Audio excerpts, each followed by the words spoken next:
সারাদিন কাজ করে, সন্ধ্যাবেলায় ওনাকে কি দেয়? মজুরি দেয়, টাকা দেয়, বিনিময় হয়তো বা চাল দেয়, যে কোনো একটা জিনিস দেয়, সেগুলা নিয়ে কোথায় যায়? নিজের বাসায় যায়।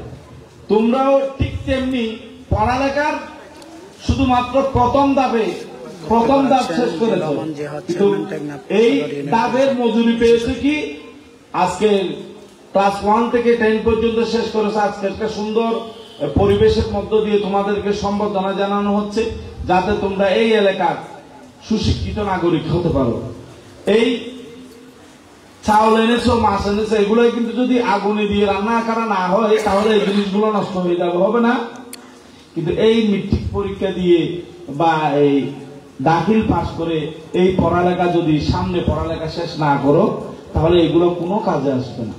আর তোমাদেরকে কোনো ওই যে আমাদের যিনি বিভিন্ন সিগারেটের কোম্পানি যেগুলো সেলসম্যান আছে, এখানে বিভিন্ন জায়গায় সেলসম্যান আছে না, ওনারাও এখন ইন্টার পাস ছেলেদেরকে সেলসম্যান রাখে। ঠিক আছে, এই মাথায় এইগুলো মাথায় রাখতে হবে। আর এত জীবন নিয়ে এত টানাটানি করার সুযোগ নেই, এত হতাশ হওয়ার কারণ নেই। আল্লাহ আমার জন্য যেটা নির্ধারিত রেখেছে সেটা 10 বছর পরে হোক, 5 বছর পরে হোক, 20 বছর পরে হোক, সেটা আমার জীবনে আসবে, এইটা মাথায় রাখতে হবে। আর অভিভাবক যারা আসছেন, আমি আপনাদের উদ্দেশ্যে একটা কথা বলতে চাই, সেটা হলো আমাদের এগুলো হলো গ্রাম এলাকা। এখানে মানুষেরা বলে আমার মেয়েকে গ্রামের ভাষায় বলে বাজে হতে ক্লাস 5 পর্যন্ত পড়া হতে করার দেওয়া গেলে ই হবে, এতদিন কি বাইরে ছিললে কি করার? পড়ালেখা করা হলো। পড়ালেখা না করাইলে এই সংসার ঠিকই তো নয়।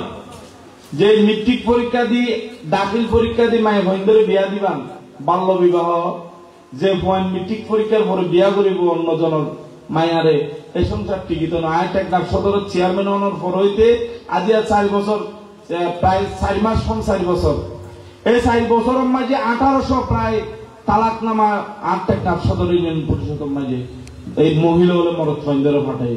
ম্যাক্সিমাম মানুষ 18 বছরের নিচে এবং 18 বছর ঊর্ধ্বে, যারা তো পরিবার সম্পর্কে, সংসার সম্পর্কে বুঝিবার মতো এখন ধারণা নয়, এত অধৈর্য হয়ে বিয়া করি ফেলানো করিব।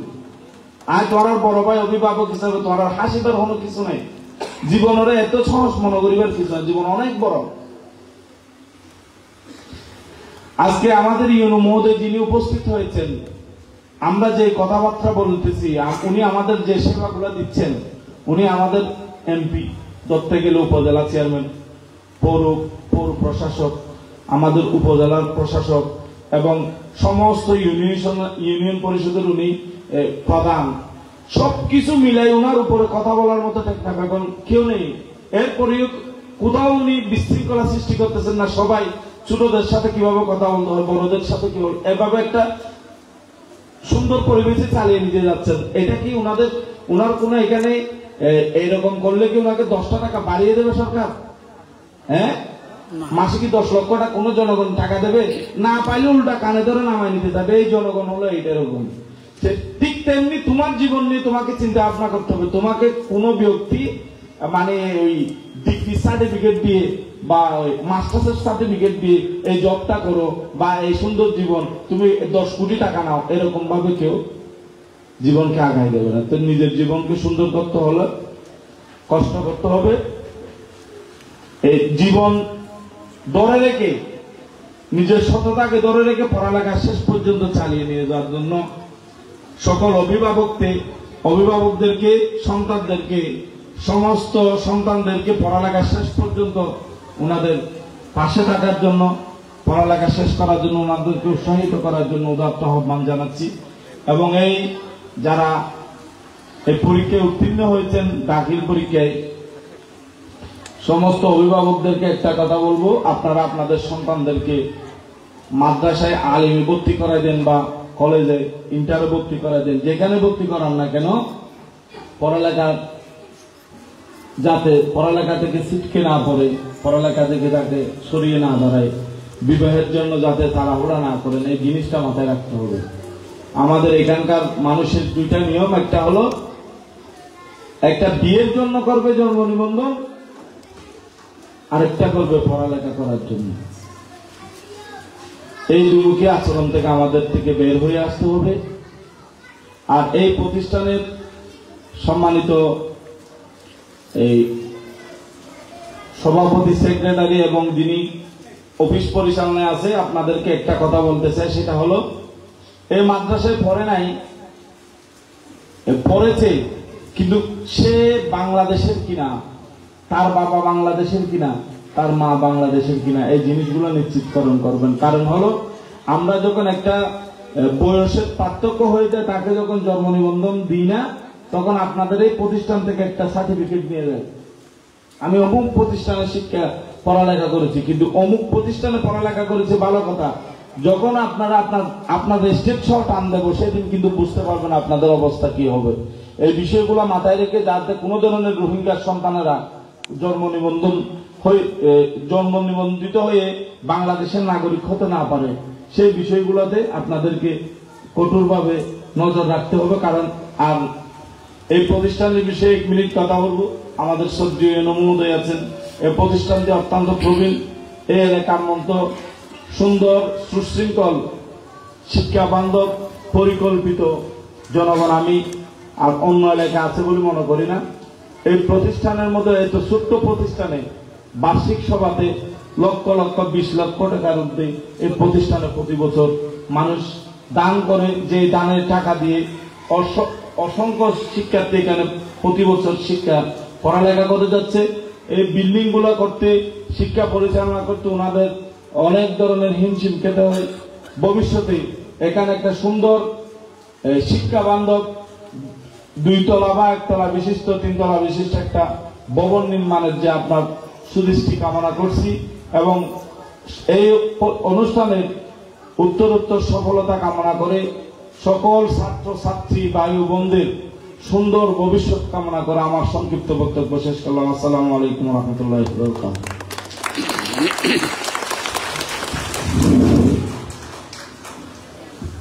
অসংখ্য ধন্যবাদ এবং শুভেচ্ছা জানাচ্ছি 3 নং টেকনাফ সদর ইউনিয়নের সম্মানিত চেয়ারম্যান জনাব জিয়াউর রহমান জিহাদকে ওনার দিক নির্দেশনামূলক বক্তব্য প্রদানের জন্য। Education is the backbone of nation. Give me a good mother, I shall give you a good nation. সম্মানিত উপস্থিতি, হাঁটি হাঁটি পা পা করে সুফিয়া নুরিয়া দাখিল মাদ্রাসা প্রতিবারের নিয়ে সফলতা, ধারাবাহিকতা রক্ষা করছে এবং আগামীতে আরো বেশি কৃতি শিক্ষার্থীদেরকে আমরা সম্বর্ধনা দিয়ে তাদেরকে আমরা সম্বর্ধিত করব। সম্মানিত উপস্থিতি, এ পর্যায়ে আমাদের যাদের নিয়ে আজকে আমাদের আয়োজন, সেই কৃতি শিক্ষার্থী যারা আমাদের মাঝে উপস্থিত হয়েছেন তাদেরকে আমরা সম্বর্ধিত করতে যাচ্ছি। 2025 সালে দাখিল পরীক্ষায় সুফিয়া নুরিয়া মাদ্রাসার দাখিল মাদ্রাসা থেকে অংশগ্রহণ করে যিনি তার ব্যক্তিগত জীবন এবং আমাদের মাদ্রাসার সুনামকে পুরো টেকনাফ সহ সারা বাংলাদেশে ছড়িয়ে দিয়েছেন।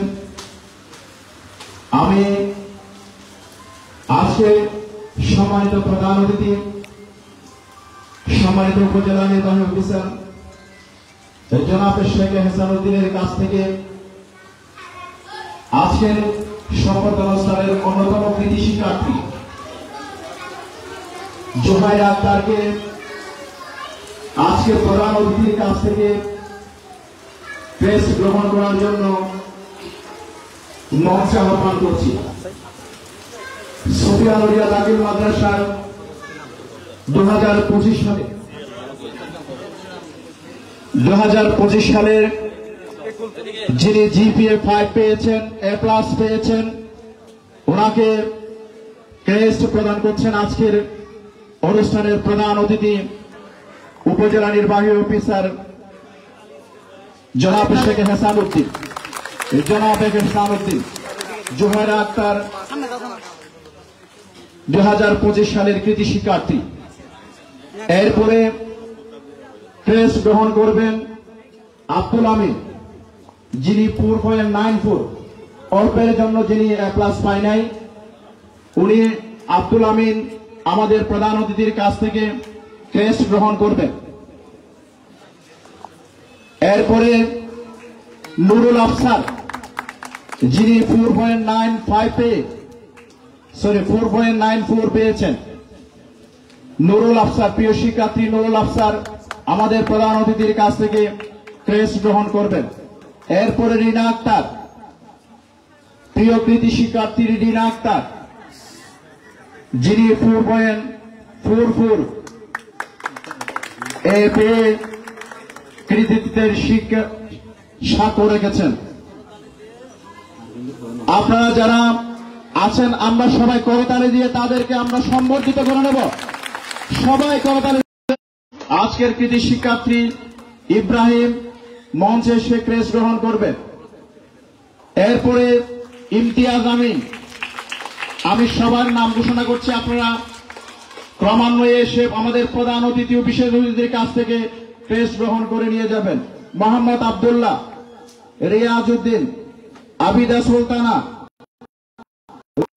আইনুর রায়হান, সাবরিনা আক্তার, সাবরিনা কাউসার, আমরা করতালির মাধ্যমে আজকের যারা কৃতি শিক্ষার্থী যারা সম্বর্ধিত হচ্ছেন তাদেরকে আমরা করতালির মাধ্যমে আমাদের প্রধান অতিথি, বিশেষ অতিথি এবং মাদ্রাসা পরিচালনা কমিটির হাত থেকে ক্রেস্ট গ্রহণ করার জন্য অনুরোধ করছি। এরপরে আবিদা সুলতানা ক্রেস্ট গ্রহণ করছেন। প্রিয় শিক্ষার্থী আবিদা সুলতানা। এরপরে রুকসানা, প্রিয় কৃতি শিক্ষার্থী রুকসানা ক্রেস্ট গ্রহণ করছেন আমাদের প্রধান অতিথির কাছ থেকে। এরপরে আইনুর রায়হান, সম্মানিত কৃতি শিক্ষার্থী, প্রিয় কৃতি শিক্ষার্থী আইনুর রায়হান প্রধান অতিথির কাছ থেকে ক্রেস্ট গ্রহণ করছেন। প্রিয় শিক্ষার্থী সাবরিনা কাউসার প্রধান অতিথি, বিশেষ অতিথি কাছ থেকে ক্রেস্ট গ্রহণ করছেন। এর মাধ্যমে আজকে আমাদের কৃতি শিক্ষার্থীদের ক্রেস্ট প্রদান পর্ব ইতিমধ্যে শেষ হয়েছে।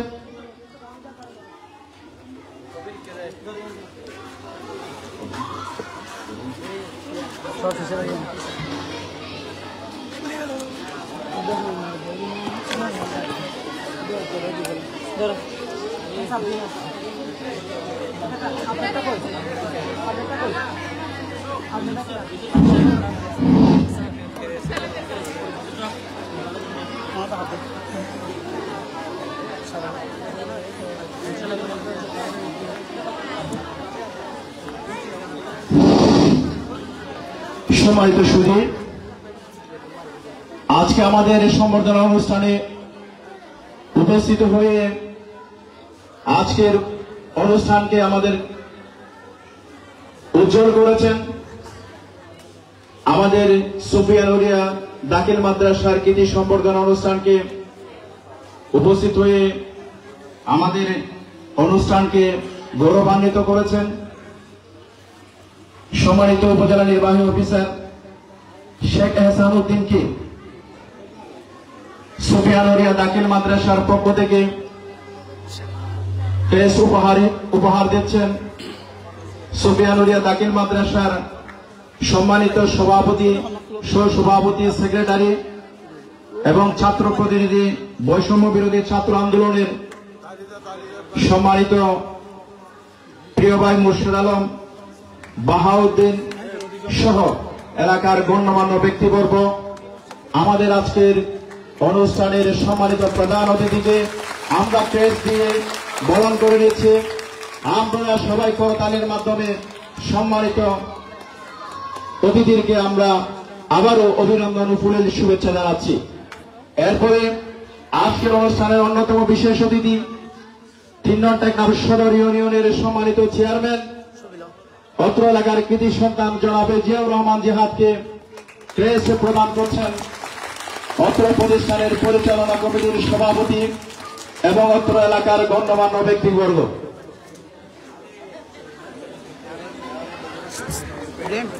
সম্মানিত উপস্থিতি, আজকের কৃতি শিক্ষার্থী সংবর্ধনা অনুষ্ঠানে এ পর্যায়ে আপনাদের উদ্দেশ্য প্রধান অতিথির গুরুত্বপূর্ণ বক্তব্য রাখবেন উপজেলা নির্বাহী অফিসার জনাবে শেখ হেসান উদ্দিন। বিসমিল্লাহির রহমানির রহিম। 2025 সালের দাখিল পরীক্ষায় আজকে কৃতি সংবর্ধনা অনুষ্ঠান সুফিয়া নুরিয়া দাখিল মাদ্রাসা। এখানে যারা একমাত্র আছেন, এটা বন্ধ করে এখানে A+ পেয়েছে একজন, বাকিরা ভালো ফলাফল করেছে 13 জনকে, মোট 14 জনকে বোধহয় আজকে সংবর্ধনা দিয়েছি আমরা মাদ্রাসার পক্ষ থেকে। সকলকে অভিনন্দন জানাই। এবং আজকের এই প্রোগ্রামে যারা উপস্থিত আছেন, আমার পাশে রয়েছেন আপনাদের জনপ্রিয় চেয়ারম্যান সদরের জনাব জিয়াউর রহমান জিহাদ, আমাদের এখানে অত্র প্রতিষ্ঠানের সুপার মোহাম্মদ নাসির উদ্দিন সাহেব রয়েছেন সভাপতি সুফিয়া নুরিয়া মাদ্রাসা জনাব হেলাল উদ্দিন মহোদয় সহ গণ্যমান্য ব্যক্তিবর্গ অত্র এলাকার, এবং আমাদের গত জুলাই অভ্যুত্থানে যারা অংশগ্রহণ করেছিল সেই ছাত্র নেতাবৃন্দ এখানে রয়েছেন। এছাড়া আমাদের সুপ্রিয় শিক্ষার্থীবৃন্দ, সকলকে আসসালামু আলাইকুম এবং এই বৃষ্টি স্নাত দিনে এত সুন্দর প্রোগ্রাম করার জন্য ধন্যবাদ জানাই। আমার এই বক্তব্যটুকু শুধুমাত্র বাচ্চাদের জন্য, এই মঞ্চে উপবিষ্ট যাদের জন্য তাদের বক্তব্য শেষ। জিনিসটা বাচ্চাদের, শুধু যারা A+ পেয়েছো বা পাও নাই, কিংবা যারা সামনে বসে আছে, শুধু তাদের জন্য আজকে এই বক্তব্যটুকু। বাকিদের আর তেমন কিছু বলার নাই আমার। প্রথম কথা হচ্ছে, দেখি আমরা একটু প্রথমে অভিভাবকদের কাছ থেকে একটু হাত উঠাবো। আমরা অভিভাবকরা কারা কারা স্মার্টফোন ব্যবহার করি? স্মার্টফোন মানে টাচ মোবাইল। হাত তুলে একটু, শিক্ষকদের লাগবে না। অভিভাবক না আপনারা নাকি? এখানে অভিভাবকরা স্মার্টফোন ব্যবহার করেন নাকি? Button phone? আচ্ছা, দেখি এবার বাচ্চাদের মধ্যে সবাই একসাথে, সবাই সত্যি কথা বলবো। হ্যাঁ, এটা একটা জরিপ। ধরো বাচ্চারা কারা কারা স্মার্টফোন ব্যবহার করো, হাত তুলো তো। 2-4 জন, বেশি জন এখনো হয় নাই। আচ্ছা, এবার হাত তুলো তো কারা কারা বড় ভাই বা বড় বোন থেকে নিয়ে স্মার্টফোন ব্যবহার করি, হাত তুলি তো। এই তো বাড়তেছে আস্তে আস্তে। হ্যাঁ, করি তো আমরা। আত্মীয়-স্বজন বিদেশে থাকলে মোবাইলে ভিডিও কলে কথা বলি না? বা বিদেশে একটা চাচা থাকে, তার সাথে কথা বলি। বোনের বিয়ে হয়েছে বিদেশে, তার সাথে কথা বলি। এটা তো অন্যায় কিছু না। তারপর সবার হাত উঠার কথা এতক্ষণে, এটা তো একদম হওয়ার কথা না। কারা কারা একদম মোবাইলেই কথা বলি না, হাত তুলি তো। এরকম তো হওয়ার কথা নাই। তার মানে আজকের এই জিনিসটা খুবই নর্মাল, একদম কোনো সমস্যা নেই এতে। এটা আমরা অনেক সময় লজ্জায় হাত তুলছি না, বা অনেকে হাত তুলতে চাইছি না। আজকে থেকে 20 বছর আগে আমাদের যারা মুরব্বী এখন সামনে বসে আছেন বা স্টেজে, কেউ স্মার্টফোন ব্যবহার করতো না আসলে। এবং তারা কখনো বিশ্বাসও করতো না যে আমি স্মার্টফোন ব্যবহার করতে পারবো, এটাও বিশ্বাস করতো না। বললে মনে করতে এসব পারি না জিনিসটাতে। একইভাবে তোমাদের এখন অনেকেই ভাবো আমি কম্পিউটার ব্যবহার করতে পারি না, অনেকেই ভাবো আমি ল্যাপটপ ব্যবহার করতে পারি না, অনেকেই ভাবো আমি ক্লাসে ফার্স্ট হতে পারবো না, অনেকেই ভাবো যে আমি রেজাল্ট খারাপ করছি, আর হবে না আমাকে দিয়ে, অনেকেই ভাবো আগামী বছর বিয়ে হয়ে যাবে, অনেক কিছুই ভাবো তোমরা। কিন্তু আসলে একটা জিনিস মনে রাখবা, মানুষ তার স্বপ্নের সমান বড়, এর চেয়ে বেশি বড় না। মানে একটা মানুষ যতটুকু স্বপ্ন দেখতে পারে ততটুকু সমান বড় হইতে পারে, স্বপ্নের চাইতে আর বড় হইতে পারে। এখন যদি তোমার স্বপ্ন দেখার সুযোগটাই না থাকে, বা তুমি যদি স্বপ্নই না দেখো, তাহলে তোমার বড় হওয়ার সমস্যা এখানে শেষ। যেই চায়ের দোকানদার স্বপ্ন দেখে আমি চায়ের দোকানটা করব, সে কি আর ঢাকা শহরে একটা মার্কেট করতে পারবে? সে তো স্বপ্নই দেখছে আমি চায়ের দোকানটা সুন্দর করবো, 2 জন স্টাফ রাখবো, এই মালায় চা বেচবো, এই চা বেচবো। তার স্বপ্নের চেয়ে বড় হবে না সে, ঠিক আছে? যার গরুর খামার আছে, সে 20টা গরু এখন আছে, সে স্বপ্ন দেখে আমার 40টা গরু হবে, আমার ব্যবসাটা বড় হবে। কিন্তু সে কি বড় ইন্ডাস্ট্রি করতে পারবে? কারণ সে তো চিন্তাই করে নাই, সেটা সে চিন্তা করেছে। ঠিক একইভাবে 20 বছর আগে আমরা চিন্তা করি নাই স্মার্টফোন কিনতে পারবো কিংবা স্মার্টফোন ব্যবহার করতে পারবো, এটা চিন্তাই করি নাই। প্রথম কথা হলো দাম বেশি, চিন্তাই করি নাই। দ্বিতীয় কথা, এটা ব্যবহারও করতে পারবো না, এটাই বিলিভ করছি। কিন্তু এখন দেখেন আমরা ছবি তুলতেছি, আবার উল্টা ঘুরে সেলফি তুলতেছি, কত সুন্দর ভিডিও করছি, টেকনাফের দৃশ্যগুলো তুলছি। তার মানে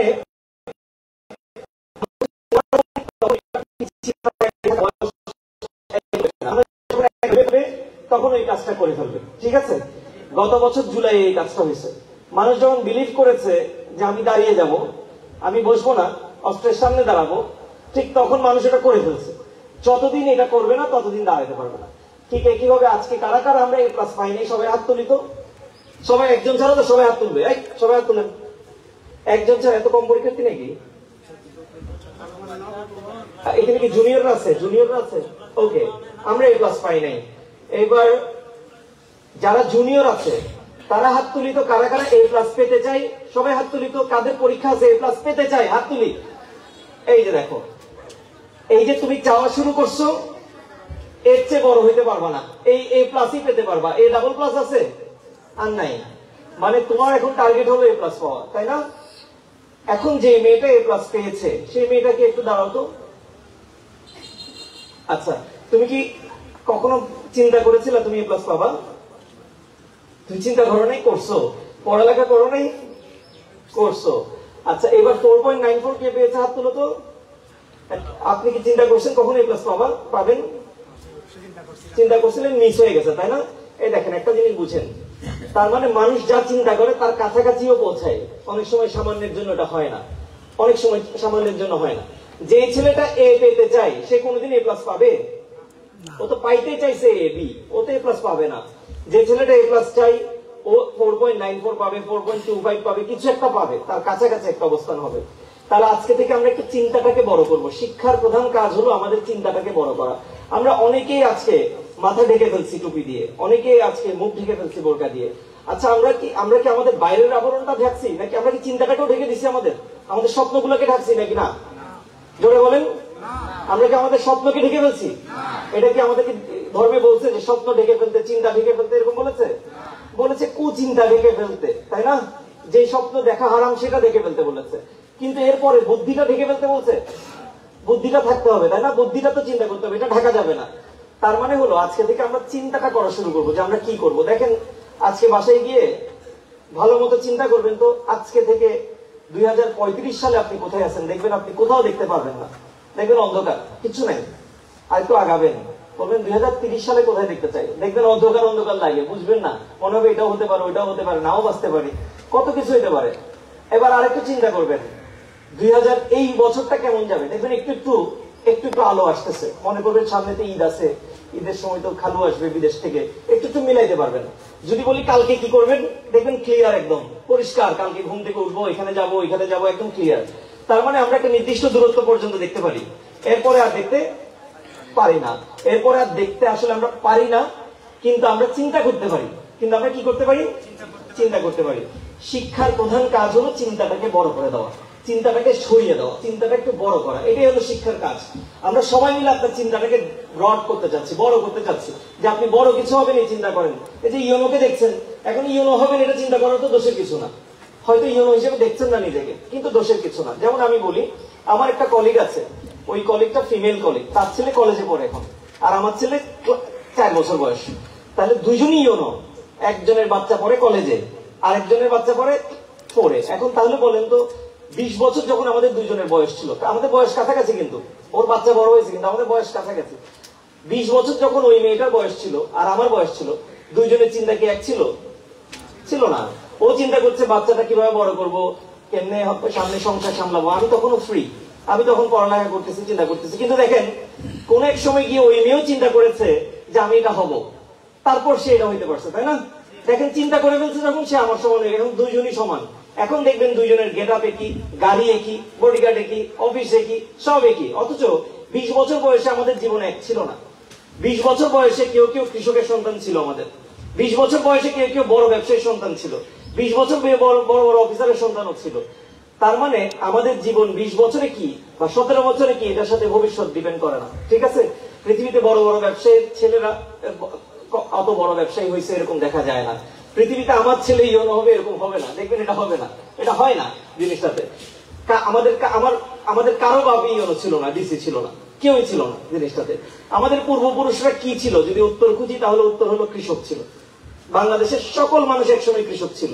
যদি টেকনাফ অঞ্চলে চিন্তা করি 2-3 জেনারেশন আগে যাই জেলে ছিল, কেউ কেউ সর্দার ছিল, কেউ কেউ জমিদার ছিল, কিন্তু বড় শিল্পপতি তো কেউ ছিল না।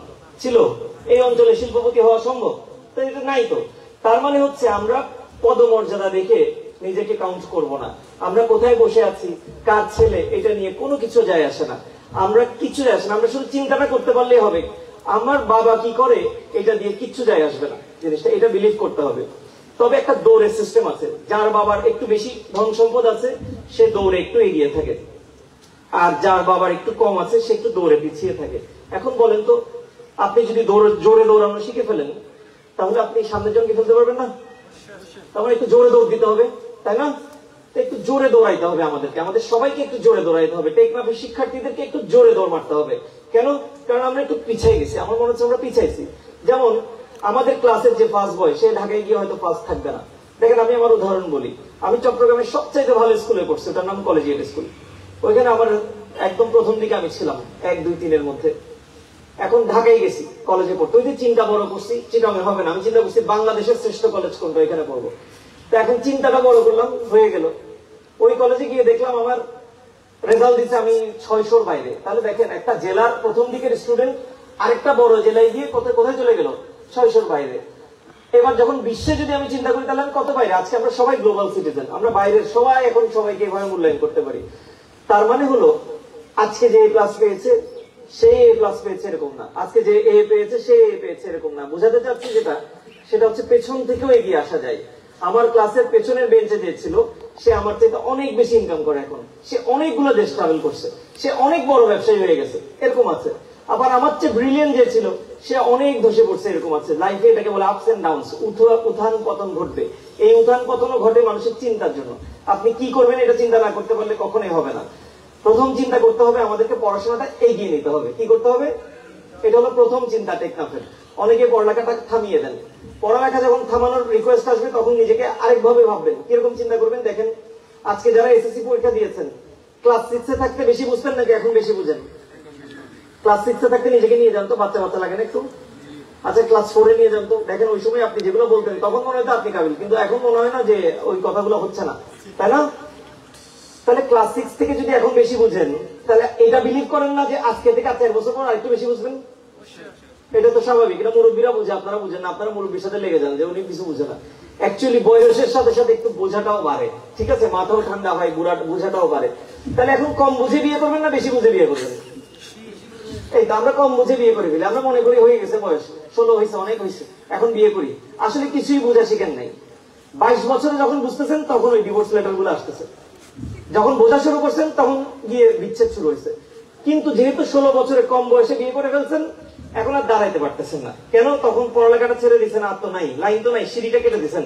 সিঁড়ি কেটে উঠবেন কিভাবে? এখন তো জামাইয়ের সিঁড়িতে উঠছেন, তো জামাই চলে গেছে, এখন কার সিঁড়িতে উঠবেন? তাহলে আমরা যেন কোন সিঁড়ি, নিজের সিঁড়িটা নিজে কেটে না দিই, আমরা যেন মিনিমাম নিজের সিঁড়িতে উঠে তারপর বিয়ে করি। আমরা যেন ওই মেয়েটা হই, আমার যে কলিগটা যে বিয়ে করে ইউন হয়েছে 20 বছরের সন্তান নিয়ে, আমরা যেন সেটা হইতে পারি। সে একই সাথে সিঁড়িতে উঠেছে, একই সাথে সে সংসার সামলেছে, একই সাথে সিঁড়ির উপরের দিকে উঠে গেছে জিনিস সাথে। তার মানে আমরা সিঁড়িটা চড়া কখনো বন্ধ করবো না, পড়ালেখাটা বন্ধ করবো না। মেয়েরা রাজি এটাতে? পড়ালেখা করতে খুব খরচ হয় না জিনিসটাতে, খুব ইচ্ছা থাকলে হয়ে যায়, খুব বেশি খরচ হয় না। তাহলে আমরা পড়ালেখাটা চালাবো। আচ্ছা এখন পড়ালেখাটা তো চালাচ্ছি, এখন কোথায় চালাবো? টেকনাফের ভিতরে চালাবো কিনা, নাকি কোথায় যাবো, বাবা মা কি পারবে, সামর্থ্য আছে কিনা, অনেক কিছু আছে। সবসময় স্বপ্নটা বড় করে রাখবেন। মনে রাখবেন একটা বয়স পর্যন্ত টেকনাফে পড়লাম, তারপর তো আপনি কক্সবাজারে পড়তে পারেন চাইলে। আর একটু চিন্তা করতে পারেন আমি চট্টগ্রামে পড়তে পারি, ভালো একটা ইউনিভার্সিটিতে পড়তে পারি, ওইখানে গিয়ে কিছু টিউশন করে বাবা মাকে সাপোর্টও করতে পারি। চট্টগ্রামে টিউশনে আপনাকে বেতন দিবে 5,000-10,000 টাকা, এখানে দিবে 1,000 টাকা, কোনটা ভালো? ওখানে যাবেন, টাকা আসবে কিছু, আপনি পড়ালেখা করতেছেন ওটাকে কাজে লাগিয়ে টিউশনও করতেছেন। আমি যখন ঢাকায় গেলাম প্রথম যে বাড়ি ভাড়া করছি ওই বাড়ি ভাড়াটা আমার জন্য ফ্রি ছিল, একটা রুম, কারণ ওই বাড়িওয়ালার ছেলেটাকে আমি পড়াতাম, তার বিনিময়ে ফ্রি জিনিসটাতে। এরকম বিনিময় হতে পারে, শিক্ষার বিনিময় হতে পারে। একইভাবে একসময় আপনি চিন্তা করতে পারেন আমি আমেরিকায় চলে যাবো, ঠিক আছে? যেমন আমাদের অনেক আত্মীয় স্বজন মালয়েশিয়া, সৌদি আরবে, আমেরিকায় যাচ্ছে, তা আপনিও যাবেন, কিন্তু উনার মতো যাবেন নাকি আরেকটু ভালোভাবে যাবেন, এটা আপনাকে ডিসাইড করতে হবে, ঠিক আছে? আপনি বিদেশে গিয়ে শ্রমিক হবেন নাকি বিদেশে গিয়ে ব্যবসায়ী হবেন, সেটা নিশ্চিত করতে হবে আপনাকে। বিদেশে যেতে তো কোনো সমস্যা নেই, আমাদের সকলে অনেকের এই টেকনাফের অনেক আত্মীয় স্বজন বিদেশে, ম্যাক্সিমাম জিনিসটাতে। তাহলে বিদেশে গিয়ে কি কষ্ট, এটা বড়দের থেকে শুনবেন জিনিসটাতে। কারা আরামে থাকে তাদের কথা শুনবেন, যে কারা আরামে থাকে জিনিসটাতে, কারা কষ্ট করে। দেখবেন যাদের পড়ালেখা নাই, যাদের স্কিল নাই, যারা কথা বলতে পারে না, যারা কাজ পারে না, তাদের কষ্ট বেশি। আর যারা পড়ালেখা পারে, যাদের ল্যাঙ্গুয়েজ ভালো, যারা স্কিল আছে, যাদের বুদ্ধি ভালো, যারা চিন্তা করতে পারে, তারা দেখবেন মালিক হয়ে গেছে কিছু একটা, তারা দেখবেন আরো 10 জনকে নিয়ে গেছে বিদেশে। তাহলে পড়ালেখাটা আমরা থামাবো না, এক। দুই হচ্ছে পড়ালেখা কোথায় করবো, এটার জন্য বড়ভাবে চিন্তা করবো, বাইরে পড়বো, ঠিক আছে? 3 নাম্বার হচ্ছে বড়দের মতো বিদেশে গেলে যেন আমরা লিগ্যাল ভিসায়, এডুকেশন ভিসায়, ভালো ভালো ভিসায় যেতে পারি। আমাদের ভিসাটা যেন এরকম কোন দুর্বল ভিসা না হয়, আমরা যেন আর ফিরে আসতে আমাদেরকে বাধা না হয়, আমরা যেন আসা যাওয়া ইচ্ছা মতো করতে পারি।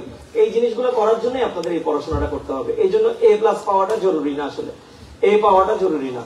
জরুরি যেটা হচ্ছে এই স্বপ্ন দেখাটা, অর্থাৎ চিন্তা করতে শেখাটা, যে আগামী 10 বছর পর, যেদিন আপনি আগামী 10 বছর পর নিজেকে দেখতে পারবেন, সেদিন আপনি বড় হয়ে গেছেন, সেদিন আপনি স্বপ্নের সমান বড় হয়ে গেছেন। ওই জিনিসটা না পেলেও কাছাকাছি পাবেন, A+ না পাইলেও 4.94 পাবেন, কাছাকাছি হয়ে যাবেন, ঠিক আছে? স্বপ্নের সমান বড় হবে। শেষ একটা কথা বলে শেষ করি। আপনি স্বপ্ন দেখা শুরু করবেন, আজকে বাসায় গিয়ে ডায়েরিতে লিখে ফেলবেন আপনার স্বপ্ন কি, দেখবেন এটা হয়ে যাবে। ক্লাস 9-এ থাকতে আমার ডায়েরিটা এখনো আছে, ওখানে আমি লিখছিলাম অপশন, জীবন অপশন, একটা বই পড়ছিলাম, জীবনে অপশন ছাড়া নাকি জীবন হতাশা হয়ে যায়। মানে হলো জীবনে অপশন লাগবে। আপনি যদি ধরে রাখেন এটাই আমার শেষ, তাহলে আপনিও শেষ। কারণ জীবনের শেষ হচ্ছে লাস্ট ব্রিথ, মানে শেষ নিঃশ্বাসটা ছাড়া কোনো শেষ নাই, জীবনের কোনো শেষ নাই। ব্যবসায় লস হয়েছে, জীবন শেষ, বেঁচে থাকতে হয় জিনিসটাতে। কেউ ছেড়ে চলে গেলেও বেঁচে থাকতে হয়, জামাই ছেড়ে চলে গেলেও বেঁচে থাকতে হয়, অনেক কিছু ছেড়ে বেঁচে থাকতে হয়। আজকে আপনি চিন্তা করেন, বড় দুর্ঘটনা হয়েছে ঢাকায়, অনেকে ছেড়ে চলে গেছে আমাদেরকে, ওই মানুষগুলোর কথা চিন্তা করেন, তাদের জীবনটাও বেঁচে থাকতে হচ্ছে কত যন্ত্রণা নিয়ে। তার মানে জীবনে অপশনস গুলো রেডি রাখবেন। কিরকম, আমি যদি এখানে ভোট দিতে না পারি এখানে হব, এখানে না পারলে এখানে হব, এইটা না পারলে ওইটা হবে, ওইটা না পারলে এইটা হবে। এই চিন্তাগুলো যখন শুরু করবেন বড় হয়ে যাবেন আস্তে আস্তে। এই যেমন আমি চিন্তা করছিলাম আমি ইঞ্জিনিয়ার হবো, তখন চিন্তা করছিলাম বুয়েটে চান্স পাবো, চান্স পাইনি, চুয়েটে পাইছি, হয়ে গেছে, একটা কিছু হয়ে গেছে জিনিসটাতে। এই ধরনের অপশনস রাখবেন বিদেশে, যে আমি কি ধরনের লাইফ চাই, এটার অপশনস কি কি, ABCD অপশন, দেখবেন লাইফে আস্তে আস্তে বড় হয়ে গেছেন জিনিসটা। তো এই ধরনের কাউন্সিলিং আসলে আমার ধরনের স্কুল কলেজ গুলোতে আসলে করা হয় না। ওদের স্বপ্নটাকে একটু মেলে ধরাই হলো আপনাদের কাজ। শিক্ষকের কাজ হলো পড়ালেখা করানো না, ওদেরকে স্বপ্নটা দেখতে শিখাই দেওয়া, আসলে সামনে কোথায় যাবে এটা দেখাই দেওয়া, সামনের রূপটা দেখাই দেওয়া। ঢাকার কলেজগুলোর নাম শেখানো, পৃথিবীর ইউনিভার্সিটি গুলোর নাম শেখানো, কোথায় ইঞ্জিনিয়ার হওয়া যায় এটা বলে দেওয়া, কোথায় ডাক্তার হওয়া যায় এটা বলে দেওয়া। এছাড়া আপনার আসলে পড়ালেখা করাইয়ে কোনো শিক্ষক বানাইতে পারে না আসলে। যেমন আমাকে যখন ইঞ্জিনিয়ারিং করা হয়েছে তখন আসলে আমি বিল্ডিং বানাইতে পারতাম না, তখন আমাকে গিয়ে মিস্ত্রির কাছ থেকে যাইতে হয়েছে, রাজমিস্ত্রি শিখাইছে যে এটা হলো মশলা, পড়ছি তো ইংলিশে, এখন গিয়ে শুনি ওটার নাম হলো মশলা, তো এটা তো বুঝি না মশলা কি জিনিসটা। তো তার মানে হলো মিস্ত্রির ভাষাটা না শিখলে ইঞ্জিনিয়ার হওয়া যাবে না জিনিসটাতে। ওই ইংলিশ পড়ে ডাক্তারি হওয়া যায় না, ওই অপারেশন করতে করতে করতে করতে ভালো ডাক্তার হইতে হয়। ঠিক একই ভাবে আপনাদের জীবনটাও এরকম, পড়তে পড়তে ব্রেনটা শার্প হবে, আর সামনের পথটা দেখতে চাইতে হবে, সামনে কিছু না দেখে পড়াশোনা হবে না। আজকে থেকে আপনারা স্বপ্ন দেখবেন কোন কলেজে পড়বেন, এটা স্বপ্ন দেখবেন। আপনারা স্বপ্ন দেখবেন আপনার HSC রেজাল্ট কি হবে, এটা ড্রিম এঁকে ফেলবেন, এটা আঁকবেন যে A+ পাবো, এই পাবো। তারপর স্বপ্ন দেখবেন কোথায় পড়তে চান, ঢাকা বিশ্ববিদ্যালয়ে পড়তে চান নাকি অমুক মাদ্রাসায় পড়তে চান নাকি তমুক জায়গায় পড়তে চান, স্বপ্নগুলো আঁকবেন, গুগল করবেন, দেখবেন পুরো বিশ্ববিদ্যালয় আপনার সামনে চলে আসবেন গুগলে। একটু স্মার্টফোন ব্যবহার করলে দেখবেন পুরো মাঠ ঘাট সহ চলে আসছে, কোন জায়গায় কার্জন হল আপনার সামনে চলে আসবে, TSCও সামনে চলে আসবে, সব চিরাং কলেজ চলে আসবে, একটু গুগল করলেই চলে আসবে। এগুলো যখন দেখবেন আস্তে আস্তে স্বপ্নটা বড় হয়ে যাবে, দেখবেন আস্তে আস্তে ফ্যামিলিকেও বোঝাইতে সক্ষম হচ্ছেন, পড়ালেখাটাও করতে সক্ষম হচ্ছেন, আস্তে আস্তে একটা চাকরি হয়ে যাবে, চাকরি হয়ে আস্তে আস্তে আরো বড় হয়ে যাবে। বড় হতে হতে এক সময় আপনারা দেখবেন একটা কোম্পানির মালিক কখন হয়ে গেছেন বলতেই পারবেন না, কেউ কেউ বিশেষ দিয়েও হয়ে যাবেন। আপনার এগুলো বলা লাগবে না, আপনি শুধু সামনের পথটা দেখবেন, তাইলে হবে। তাহলে আজকে থেকে আমার এই বক্তব্যের পরে আজকে থেকে স্বপ্নটা আঁকা কে কে শুরু করবেন, হাত তুলেন। সবাই নিজের স্বপ্ন নিজে আঁকবেন, মাকে জিজ্ঞেস করবেন না আম্মা আমার স্বপ্ন কি, উনি বলবে আগামী বছর বিয়ে, ওই তো হবে না। অথবা জোর করবে যে এখানেই করতে হবে। আপনার স্বপ্ন আপনি আঁকবেন, কি আঁকবেন, আপনি নিজে আঁকবেন। ওকে, এটা কাউ বড় ভাই মনে হেল্প নিতে পারেন, অথবা পরিবারে কেউ খুব ভালো করছে লাইফে তার হেল্প নিতে পারেন, যে আপনি বলেন তো কিভাবে ভালো করছেন, আপনি ঢাকায় চাকরি পাইছেন কিভাবে, বিদেশে গেলেন কিভাবে, জিজ্ঞেস করলে অ্যান্সার পাবেন। আমাকে যদি জিজ্ঞেস করেন ইউনো হয়েছেন কিভাবে, একদিন বসে আপনাদেরকে গল্প করে দেখবেন আপনারা ইউনো হওয়ার স্বপ্নটা খুব আরামসে আঁকতে পারবেন। এঁকে ফেলছেন, নিজে নিজে মনের ভিতরে আঁকছেন, এঁকে দেখবেন হয়ে যাবে জিনিসটাতে।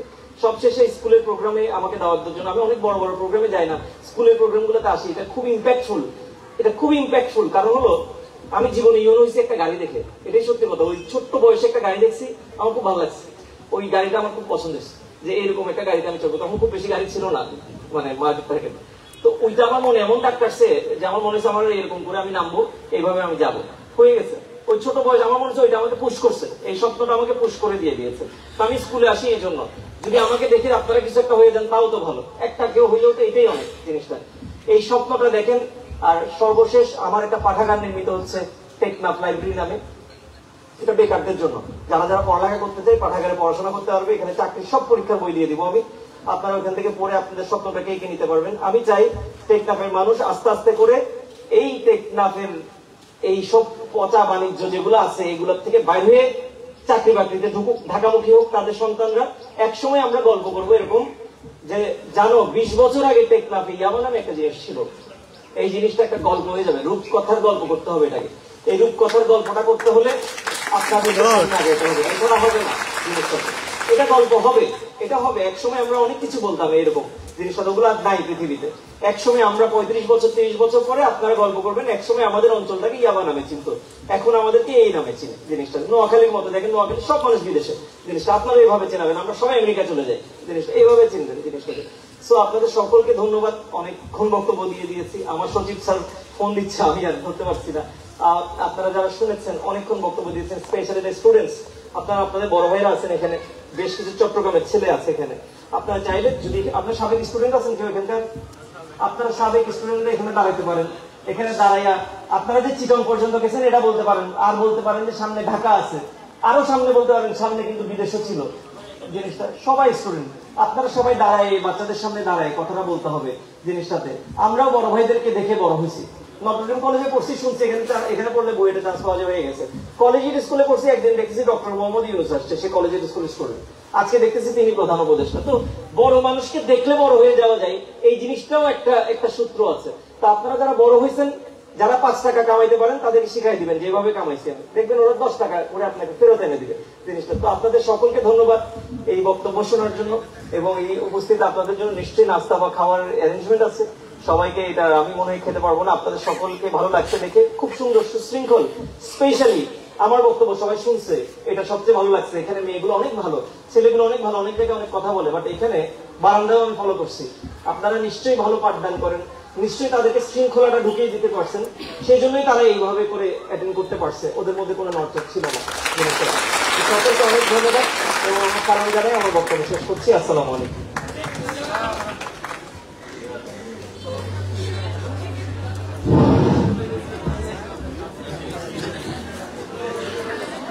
ধন্যবাদ সম্মানিত উপজেলা নির্বাহী অফিসার, যিনি আমাদের অনুষ্ঠানে উপস্থিত হয়ে আমাদের অনুষ্ঠানকে ধন্য করেছেন এবং আমাদের ছাত্রছাত্রীর উদ্দেশ্য গুরুত্বপূর্ণ দিক নির্দেশনামূলক বক্তব্য প্রদান করেছেন। আমরা আবার সুফিয়া নুরিয়া দাখিল মাদ্রাসা, প্রাক্তন সুফিয়া নুরিয়া দাখিল মাদ্রাসার আজকের সম্বর্ধনা অনুষ্ঠান থেকে আজকের প্রধান অতিথিকে অভিনন্দন ও শুভেচ্ছা জানাচ্ছি। সম্মানিত উপস্থিতি, আমি আজকের প্রধান অতিথি জনাব ইউনূস মহোদয়ের দৃষ্টি আকর্ষণ করছি, সুফিয়া নুরিয়া দাখিল মাদ্রাসা প্রতি একটি সুদৃষ্টি রাখার জন্য। আমাদের এই মাদ্রাসাটি সম্পূর্ণ এলাকার ব্যক্তিবর্গের অনুদানে পরিচালিত। আমি আজকের প্রধান অতিথিকে সবিনয় দৃষ্টি আকর্ষণ করছি, আমাদের মাদ্রাসার প্রতি ওনার দায়িত্ব থাকাকালীন সময়ে সুদৃষ্টি কামনা